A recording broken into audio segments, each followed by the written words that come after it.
À 72 ans, Elena Marquez vivait une vie simple et chaleureuse dans un petit village côtier d'Espagne. Mais lorsqu'elle a perdu son fils unique dans un accident tragique, son monde s'est effondré. Dévouée à son petit-fils de 7 ans, elle a tout donné pour lui offrir une vie stable. Pourtant, un jour, des agents des services sociaux ont frappé à sa porte, menaçant de lui arracher l'enfant qu'elle aimait plus que tout.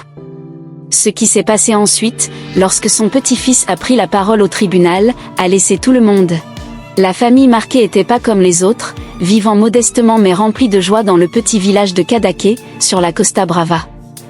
Ce coin d'Espagne, avec ses ruelles pavées et ses maisons blanchies à la chaux, était bien plus qu'un décor, c'était le cœur battant de leur existence. Elena, son fils Javier, sa belle-fille Sofia et leur petit garçon, Mateo, partageaient une passion pour la mer. Javier et Sofia, tous deux pêcheurs, partaient chaque matin sur leur bateau pour ramener de quoi nourrir leur famille et les habitants du village. Leur vie était rythmée par le bruit des vagues et l'odeur du sel, et leur amour pour la mer se transmettait à Mateo, qui rêvait de devenir capitaine un jour. Leur métier, bien qu'humble, était leur fierté. Ils partageaient leurs connaissances avec les touristes, emmenant des groupes en mer pour leur montrer la beauté des criques cachées et des fonds marins. Les visiteurs, émerveillés, revenaient souvent les larmes aux yeux, touchés par la simplicité et la générosité de cette famille. Pour Javier et Sofia, offrir ces moments uniques valait plus que tout l'or du monde. Mais la vie de pêcheur n'était pas sans danger. La mer, aussi belle soit-elle, pouvait se montrer impitoyable. Les tempêtes soudaines, les courants traîtres et les rochers cachés représentaient des risques constants. Pourtant, Javier et Sofia connaissaient leur métier sur le bout des doigts. Leur amour pour la mer et leur respect pour ses caprices les guidaient à chaque sortie. Ils apprenaient à Mateo à respecter cet équilibre fragile, lui racontant des histoires de marins légendaires tout en lui enseignant à lire les étoiles pour naviguer. Un matin d'automne, alors que le soleil perçait à peine l'horizon, Javier et Sofia partirent en mer avec un groupe de touristes. Le temps semblait clément, avec une légère brise et un ciel dégagé. Mais la mer, imprévisible, avait d'autres plans. À mi-chemin de leur excursion, un brouillard épais s'abattit sur la côte, réduisant la visibilité à néant. Alors qu'ils tentaient de ramener le bateau vers le rivage, une vague soudaine, plus forte que les autres, fit chavirer l'embarcation.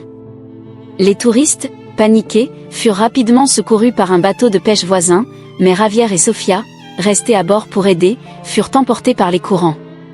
Les recherches durèrent des heures. Les gardes-côtes, aidés par les pêcheurs du village, sillonnèrent la mer, scrutant chaque vague à la recherche d'un signe de vie. Le brouillard rendait la tâche presque impossible, et lorsque la nuit tomba, l'espoir s'amenuisa. Ce n'est qu'au petit matin, après 18 heures d'angoisse, qu'un hélicoptère repéra les débris du bateau. Les corps de Javier et Sofia furent retrouvés, enlacés, comme s'ils avaient tenté de se protéger jusqu'à la fin. La nouvelle frappa le village comme une tempête, mais personne ne fut plus dévasté qu'Elena. Elena, à 72 ans, était une femme robuste, habituée aux épreuves de la vie. Ancienne couturière, elle vivait dans une petite maison en bord de mer avec son mari, Antonio, qui souffrait d'une maladie chronique le clouant au lit. Lorsque le chef des gardes-côtes vint lui annoncer la tragédie, Elena s'effondra, incapable de contenir sa douleur. Les voisins, témoins de la scène, pleurèrent avec elle, partageant le poids de cette perte immense. Mateo, le fils de Javier et Sofia, n'avait que 7 ans. Trop jeune pour comprendre pleinement l'ampleur de la tragédie, il fut confié à Elena, sa grand-mère. La maison d'Elena, bien que chaleureuse, était modeste.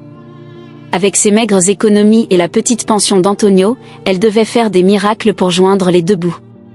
Elle inscrivit Mateo dans une école publique, mit fin à ses cours de natation, une activité qu'il adorait, et fit de son mieux pour recréer un foyer stable pour lui. Chaque matin, Elena se levait avant l'aube pour préparer un petit déjeuner simple mais nourrissant.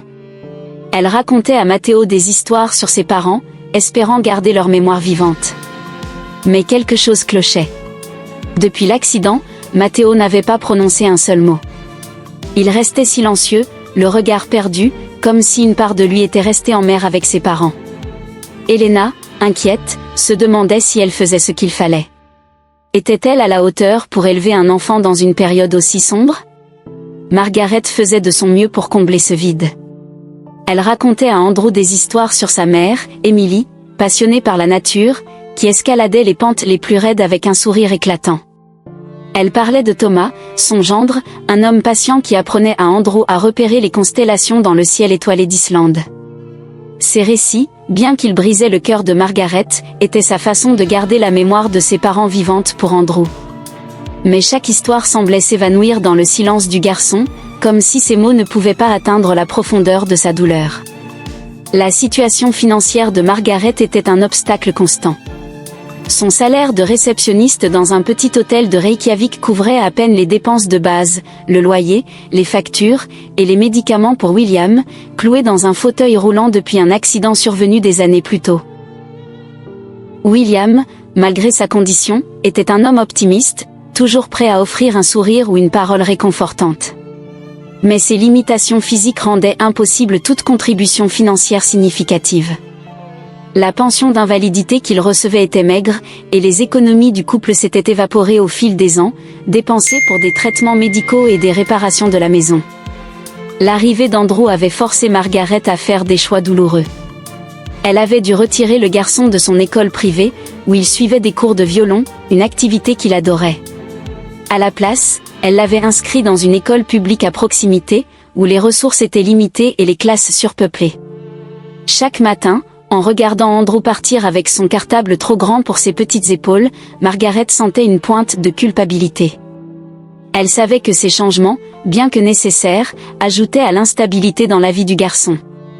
Elle s'efforçait de compenser par de petits gestes, un jouet trouvé dans un bazar local, une couverture tricotée à la main, ou une promenade au bord d'un lac gelé où elle lui montrait comment faire des ricochets avec des cailloux plats. Mais ces efforts, aussi sincères soient-ils, ne suffisaient pas à apaiser ses inquiétudes. Les factures s'accumulaient, et les dépenses imprévues comme une réparation du chauffe-eau ou une visite chez le médecin mettaient une pression constante sur leurs finances. Margaret passait ses nuits à jongler avec les chiffres, espérant trouver un moyen de faire durer chaque couronne islandaise. Elle réduisait ses propres repas, se contentant souvent d'une soupe claire pour s'assurer qu'Andrew et William aient assez à manger. Ce n'est que temporaire, se répétait-elle, mais au fond, elle craignait que la situation ne s'aggrave. Le silence d'Andrew devint rapidement la principale préoccupation de Margaret. Elle avait espéré que le temps apaiserait son chagrin, mais les mois passaient, et il restait muet. À l'école, il était isolé. Les autres enfants, ne comprenant pas son comportement, l'évitaient ou, pire, se moquaient de lui. Un jour, une voisine, qui avait vu Andrew rentrer de l'école la tête basse, avertit Margaret, il ne joue pas avec les autres. Les enfants disent qu'il est bizarre. Ces mots transpercèrent le cœur de Margaret comme une lame. Elle refusait de croire que son petit-fils, autrefois si vif, était désormais perçu comme un paria. Elle tenta tout ce qu'elle pouvait pour l'encourager à parler.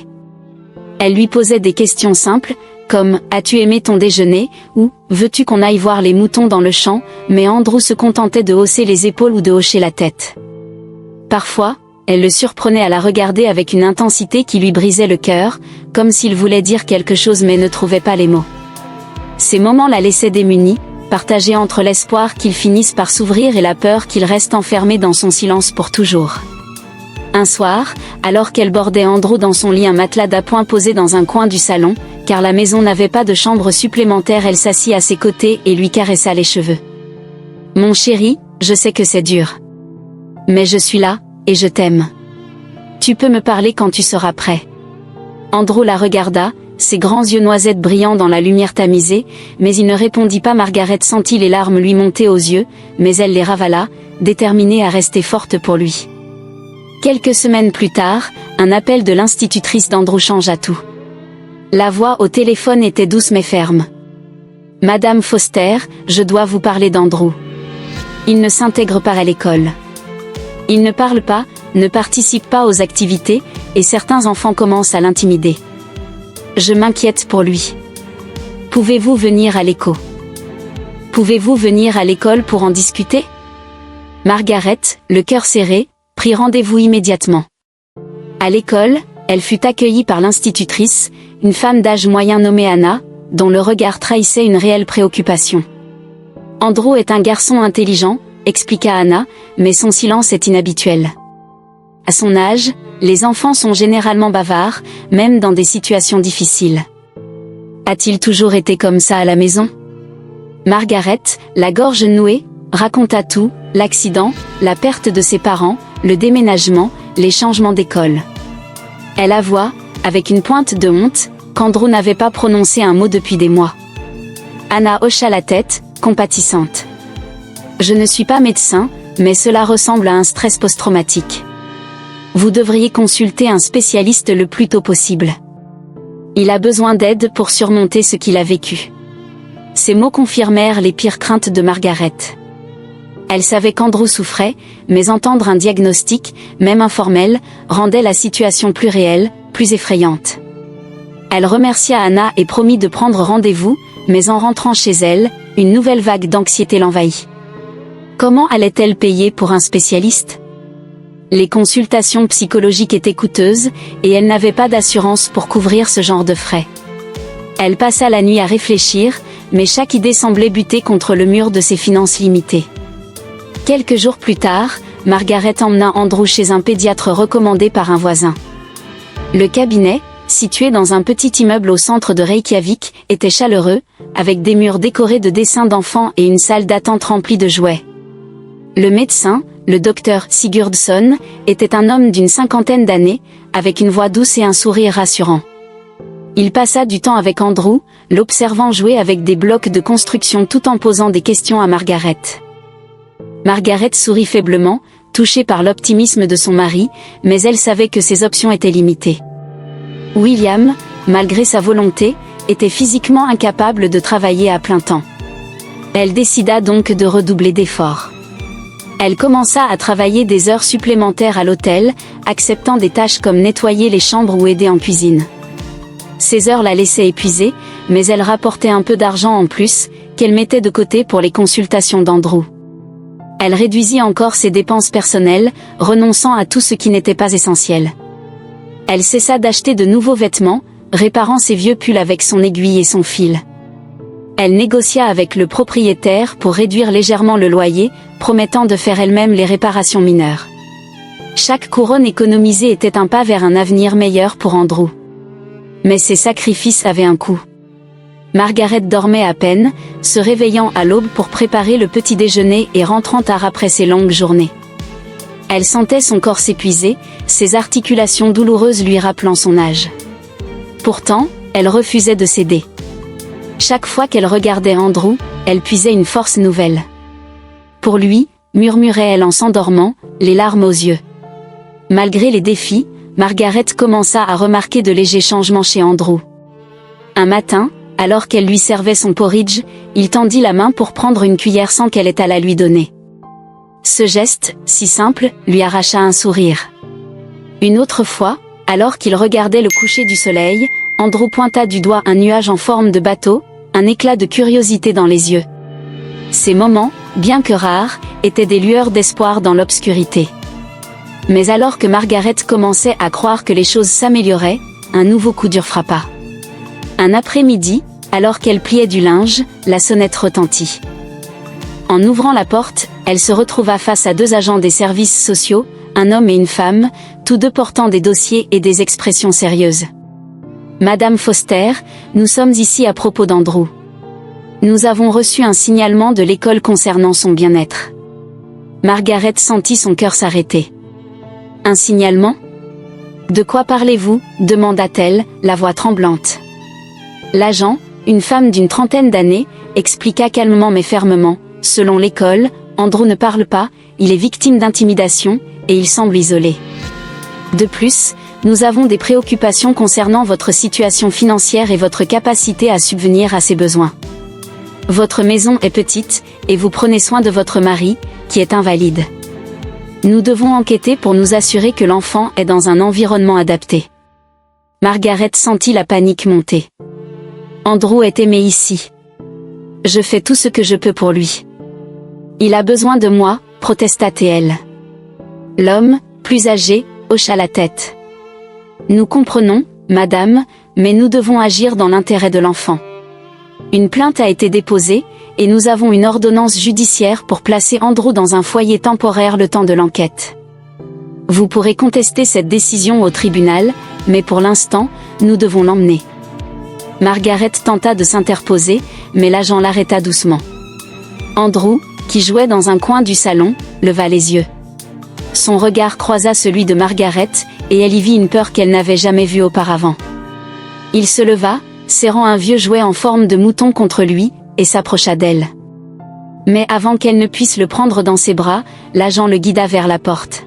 « Mamie » murmura-t-il, sa voix à peine audible, brisant le cœur de Margaret. Lorsque William se réveilla de sa sieste et apprit ce qui s'était passé, il fut dévasté. Il pleura avec Margaret, leurs mains serrées l'une contre l'autre, incapable de trouver les mots pour exprimer leur douleur. La maison, autrefois pleine de vie malgré les épreuves, semblait désormais vide sans Andrew. Margaret passa la nuit à fixer le lit vide du garçon, les larmes coulant sur ses joues. « Je ne vais pas abandonner », murmura-t-elle, sa voix tremblante mais résolue. Le lendemain, elle se rendit au bureau des services sociaux pour demander des explications. On lui expliqua que l'enquête prendrait plusieurs semaines, et qu'elle devait attendre l'audience au tribunal pour plaider sa cause. Déterminée, Margaret contacta un défenseur public, un jeune avocat nommé Lucas, qui accepta de l'aider gratuitement. Ensemble, ils commencèrent à préparer l'audience, rassemblant des lettres de voisins, des certificats médicaux, et même des dessins d'Andrew pour prouver qu'elle faisait de son mieux. Mais la peur ne la quittait pas. Et si le juge décidait qu'elle était trop vieille, trop pauvre, pour s'occuper d'Andrew? Et si elle le perdait pour toujours? Ces pensées la hantaient, mais elle refusait de céder au désespoir. Chaque matin, elle se regardait dans le miroir et se répétait « Je vais me battre. Pour Andrew. Pour Emily. » Au fil des jours, la nouvelle de la situation de Margaret se répandit dans le quartier. Les voisins, touchés par son dévouement, commencèrent à se mobiliser. Une vieille amie, Greta, organisa une collecte pour aider à payer les frais juridiques. Un boulanger local offrit de fournir du pain gratuitement pour la famille. Même l'institutrice d'Andrew, Anna, écrivit une lettre au tribunal, décrivant les efforts de Margaret pour soutenir son petit-fils malgré les difficultés. Ces gestes, bien que petits, redonnèrent espoir à Margaret. Elle réalisa qu'elle n'était pas seule, que la communauté de Reykjavik, unie par des liens forgés dans les hivers rigoureux et les longues nuits, était là pour elle. Encouragée, elle continua à se préparer pour l'audience, répétant son discours, rassemblant chaque preuve de son amour pour Andrew. Le jour de l'audience arriva, et Margaret, vêtue de son manteau le plus élégant, entra dans le tribunal avec une détermination farouche. Elle raconta son histoire, décrivant chaque sacrifice, chaque moment passé à essayer de redonner le sourire à Andrew. Elle parla de son amour pour lui, de sa promesse à Emily de veiller sur son fils. Mais le juge, un homme d'âge mûr au regard sévère, restait impassible. Il appela Andrew à la barre. « Jeune homme, peux-tu nous dire ce que tu ressens chez ta grand-mère » demanda-t-il. Un silence oppressant envahit la salle. Andrew baissa la tête, ses mains serrant nerveusement son jouet en forme de mouton. Le juge tenta encore. « Est-ce que tu aimes vivre avec elle ?» Toujours rien. Margaret sentit son cœur se briser. Elle craignait que le silence d'Andrew ne soit interprété comme un signe qu'il n'était pas heureux avec elle. Mais juste au moment où le juge s'apprêtait à rendre sa décision, une voix faible mais claire s'éleva. « Je veux rester avec mamie. Elle m'aime. » Les mots d'Andrew, prononcés pour la première fois depuis des mois, résonnèrent dans la salle, figeant tout le monde. Margaret, les larmes aux yeux, courut vers lui, l'enlaçant sous les regards émus des spectateurs. Le juge, visiblement bouleversé, reconsidéra sa décision. « Madame Foster, il est clair que votre petit-fils vous aime profondément. Je ne vois aucune raison de vous séparer. » Le juge, un homme habituellement stoïque, ajusta ses lunettes, visiblement ému. « Madame Foster, dit-il d'une voix plus douce, il est clair que votre petit-fils vous aime profondément. Votre dévouement envers lui est indéniable. Je rends ma décision, Andrew restera sous votre garde. » Des murmures de soulagement parcoururent la salle. Margaret, incapable de parler, hocha la tête, ses mains tremblantes serrant celles d'Andrew. Le juge ajouta. « Cependant, je recommande que vous receviez une aide financière pour couvrir les besoins d'Andrew, y compris un suivi psychologique. Les services sociaux travailleront avec vous pour mettre cela en place. » Ce moment marqua un tournant pour Margaret et Andrew, mais il ne signifiait pas la fin de leur lutte. La route vers la guérison serait longue, semée d'embûches, mais aussi illuminée par des instants de joie et de résilience. Margaret, forte de l'amour qu'elle portait à son petit-fils, était prête à tout pour lui offrir une vie meilleure. De retour dans leur petite maison de Reykjavik, Margaret et Andrew reprirent leur routine, mais avec une nouvelle énergie. Le fait qu'Andrew ait parlé au tribunal, même brièvement, était un miracle aux yeux de Margaret. Elle savait que ce n'était qu'un début, mais c'était un signe que son petit-fils, malgré sa douleur, était encore là, quelque part sous le poids du chagrin. Chaque soir, elle s'asseyait avec lui sur le canapé usé du salon, lui lisant des histoires ou lui montrant des photos de sa mère, Emily, dans les montagnes. « Tu sais, mon chéri, disait-elle, ta maman adorait grimper jusqu'au sommet pour voir les aurores boréales. Elle disait toujours que c'était comme si le ciel dansait pour elle. » Andrew écoutait, ses yeux grands ouverts, parfois hochant la tête ou esquissant un sourire timide. Ces moments, rares mais précieux, donnaient à Margaret la force de continuer. William, son mari, participait aussi à sa manière. Bien qu'il soit limité par son fauteuil roulant, il trouvait des moyens d'engager Andrew. Il lui apprenait à jouer aux échecs sur un vieux plateau en bois, expliquant patiemment les règles avec un sourire. « Tu seras un champion un jour, Andrew, disait-il, même si le garçon ne répondait pas encore. » Le tribunal avait promis une aide financière, mais la bureaucratie islandaise était lente. Margaret reçut une petite allocation pour couvrir les frais de base, mais les consultations avec un psychologue restaient coûteuses. Elle trouva un thérapeute spécialisé dans les traumas infantiles, une femme nommée Dr. Anna Kristjansdottir, dont la voix douce et les manières patientes inspiraient confiance. Lors de la première séance, Anna expliqua à Margaret que le silence d'Andrew était une réponse naturelle à la perte qu'il avait subie. « Il a construit un mur pour se protéger, dit-elle. Notre travail sera de l'aider à le démonter, brique par brique, à son propre rythme. » Les séances avec Anna devinrent un rituel hebdomadaire. Margaret accompagnait Andrew au cabinet, un petit bureau décoré de dessins colorés et de jouets.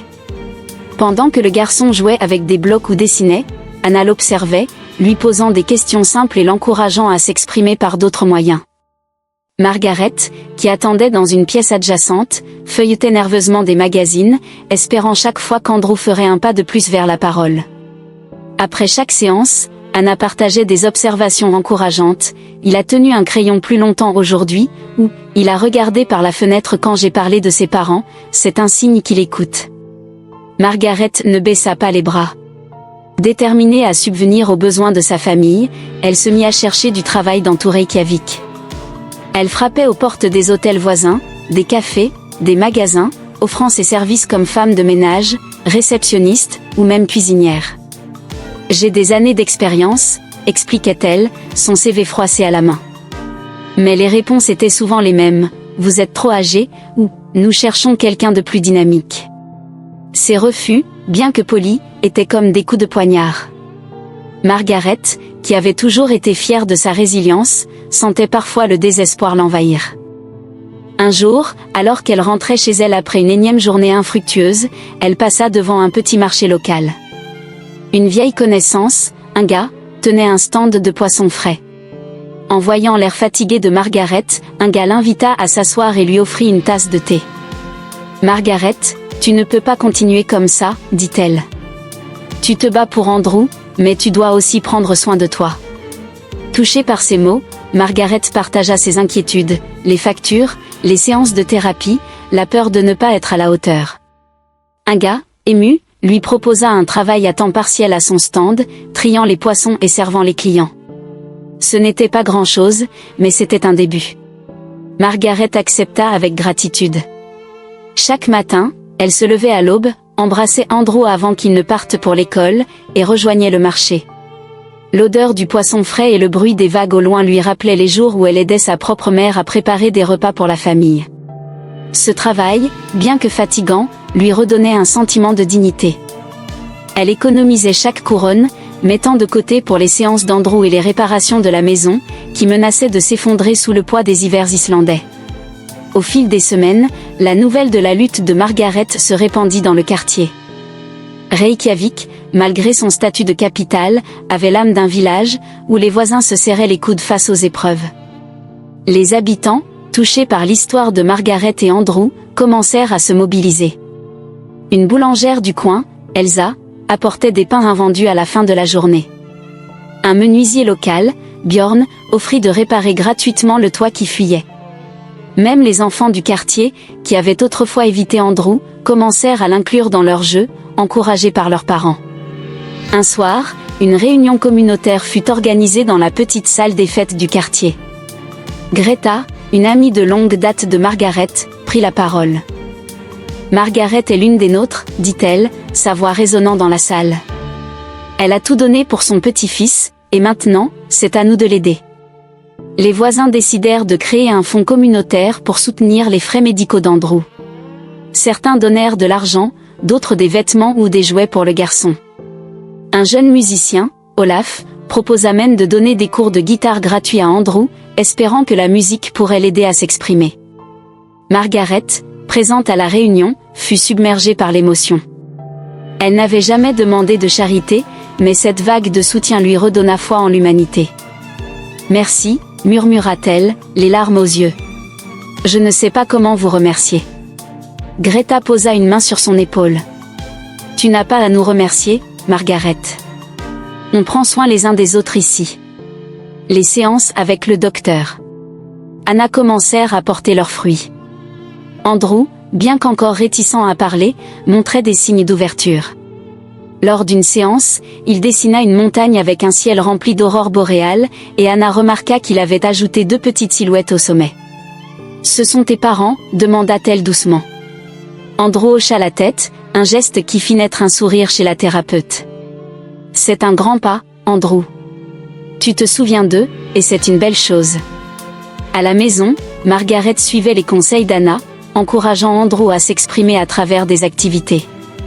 Elle lui acheta un carnet de dessins et des crayons de couleur, et bientôt, le salon fut rempli de ses œuvres, des montagnes, des étoiles, et parfois, des images d'une femme aux cheveux gris qui ressemblait étrangement à Margaret. Ces dessins étaient comme des fenêtres sur l'âme d'Andrew, et Margaret les chérissait comme des trésors. Un jour, alors qu'ils étaient assis près de la fenêtre, regardant la neige tomber, Andrew tendit un dessin à Margaret. C'était une image de 2, main dans la main, sous un ciel étoilé. En bas, il avait écrit un seul mot, d'une écriture maladroite, « Mamie ». Margaret sentit son cœur se gonfler. Elle serra Andrew dans ses bras, murmurant « Oh, mon chéri, je t'aime tellement ». Pour la première fois, Andrew répondit en posant sa tête contre son épaule, un geste qui valait 1000 mots. Mais la vie, comme toujours, réservait d'autres défis. Quelques mois après l'audience, Margaret reçut une lettre de l'hôtel où elle avait travaillé pendant 11 ans. La directrice, qui l'avait licenciée sans ménagement, avait intenté une action en justice contre elle, alléguant que Margaret avait terni la réputation de l'établissement, en parlant publiquement de son licenciement injuste. La lettre exigeait une compensation financière, une somme astronomique que Margaret n'avait aucune chance de payer. Cette nouvelle fut un choc.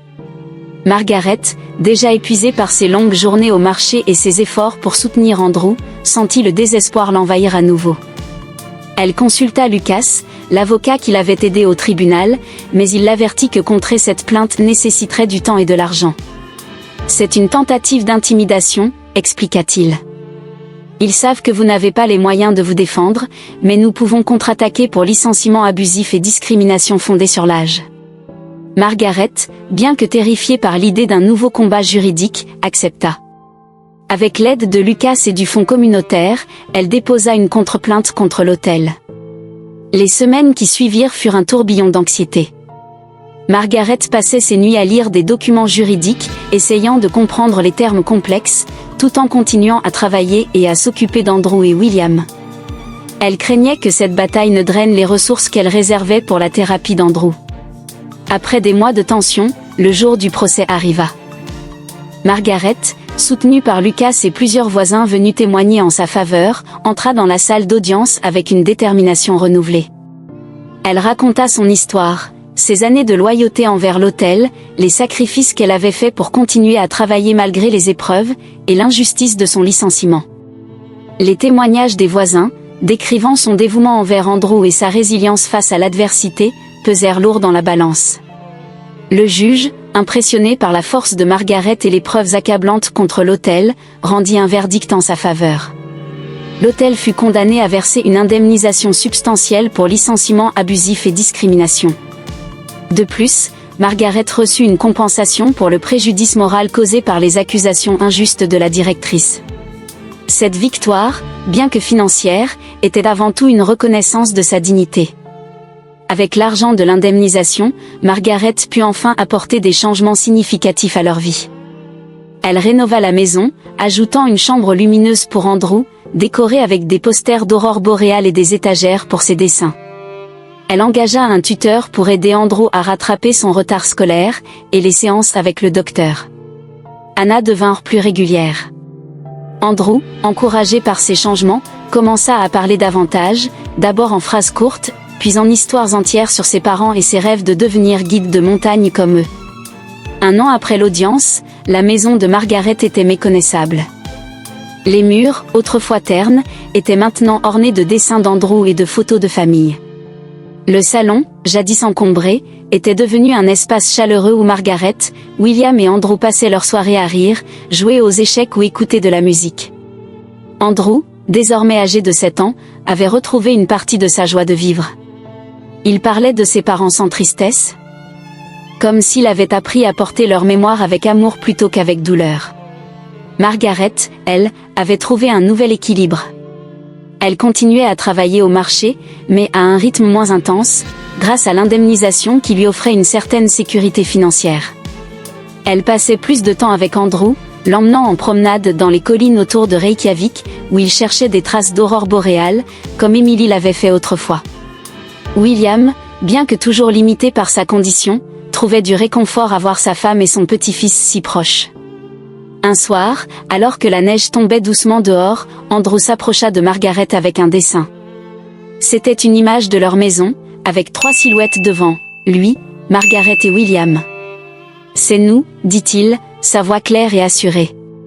On est une famille. » Margaret, les larmes aux yeux, l'enlaça. « Oui, mon chéri. On est une famille. Et on le sera toujours. » Ensemble, ils avaient transformé la douleur en espoir, prouvant que même dans les moments les plus sombres, l'amour pouvait tout surmonter.